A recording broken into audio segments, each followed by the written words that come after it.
24ನೇ ತಾರೀಕು ಬಿಜೆಪಿ ಪಕ್ಷದ ವತಿಯಿಂದ ಪ್ರತಿಭಟನೆಗೆ ಕರೆ ನೀಡಿದರು. ಅದು ಶ್ರೀನಗರ ಸರ್ಕಲ್ ಇಂದ ಮಿಶಿಗನ್ ಕಾಂಪೌಂಡ್ ವರೆಗೂ ಪ್ರತಿಭಟನೆ ನಡೆದಿತ್ತು.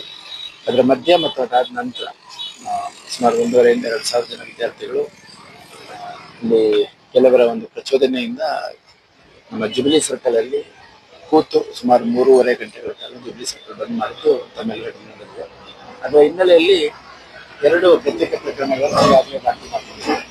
ಒಂದು ಸರ್ವಮಂಗಳ ಸರ್ಕಲ್ ಅಲ್ಲಿ ನಮ್ಮ ಪೊಲೀಸ್ ಬ್ಯಾರಿಕೇಡ್ ಅನ್ನ ಬ್ರೀಚ್ ಮಾಡಿ ಅಲ್ಲಿಂದ ಮುಂದೆ ನುಗ್ಲಿಕ್ಕೆ ಪ್ರಯತ್ನ ಮಾಡಿದಂತ ಸಂದರ್ಭದಲ್ಲಿ ಆಗಿರುವಂತದ್ದು. ಇನ್ನೊಂದು ಜುಬಿಲಿ ಸರ್ಕಲ್ ಬಂದ್ ಮಾಡಿರುವಂತದ್ದು. 2 ಪ್ರತ್ಯೇಕ ಪ್ರಕರಣಗಳು. ನನಗಿರೋ ಮಾಹಿತಿ ಪ್ರಕಾರ ಕಾಂತಕುಮಾರ್ ಮತ್ತು ಅವರ ಅಕ್ಷಾ ಫೌಂಡೇಶನ್ ಏನಿದೆ ಅದರ ಕೆಲವರು ಯಾರು ಆಫೀಸ್ ಬೇರರ್ಸ್ ಅಲ್ಲಿ ಇದ್ರು ಅವ್ರ ಮೇಲೆ ಆಗಿರುವಂತದ್ದು ನಮ್ಮ ಬಂದಿದೆ. ಆ 2 ಪ್ರಕರಣ ದಾಖಲು ಮಾಡ್ಕೊಂಡಿದ್ವಿ. ಅದನ್ನ ತನಿಖೆ ಮಾಡ್ತೀವಿ.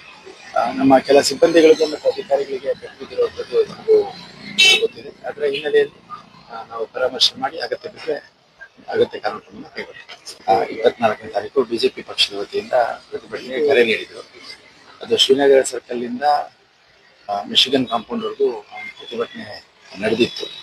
ಅದರ ಮಧ್ಯ ಮತ್ತು ಅದಾದ ನಂತರ ಸುಮಾರು 1,500 2,000 ಜನ ವಿದ್ಯಾರ್ಥಿಗಳು ಇಲ್ಲಿ ಕೆಲವರ ಒಂದು ಪ್ರಚೋದನೆಯಿಂದ ನಮ್ಮ ಜುಬಿಲಿ ಸರ್ಕಲ್ ಅಲ್ಲಿ ಕೂತು ಸುಮಾರು 3.5 ಗಂಟೆಗಳ ಕಾಲ ಜುಬಿಲಿ ಸರ್ಕಲ್ ಬಂದ್ ಮಾಡಿದ್ದು ತಮ್ಮೆಲ್ಲರಿಗೂ ನಡೆದಿದೆ.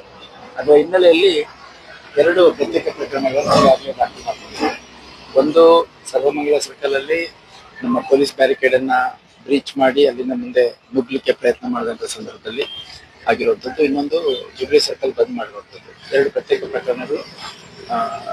ನನಗಿರೋ ಮಾಹಿತಿ ಪ್ರಕಾರ ಕಾಂತಕುಮಾರ್ ಮತ್ತು ಅವರ ಅಕ್ಷಾ ಫೌಂಡೇಶನ್ ಏನಿದೆ ಅದರ ಕೆಲವರು ಯಾರು ಆಫೀಸ್ ಬೇರರ್ಸ್ ಅಲ್ಲಿ ಇದ್ರು ಅವ್ರ ಮೇಲೆ ಆಗಿರುವಂತದ್ದು ನಮ್ಮ ಬಂದಿದೆ.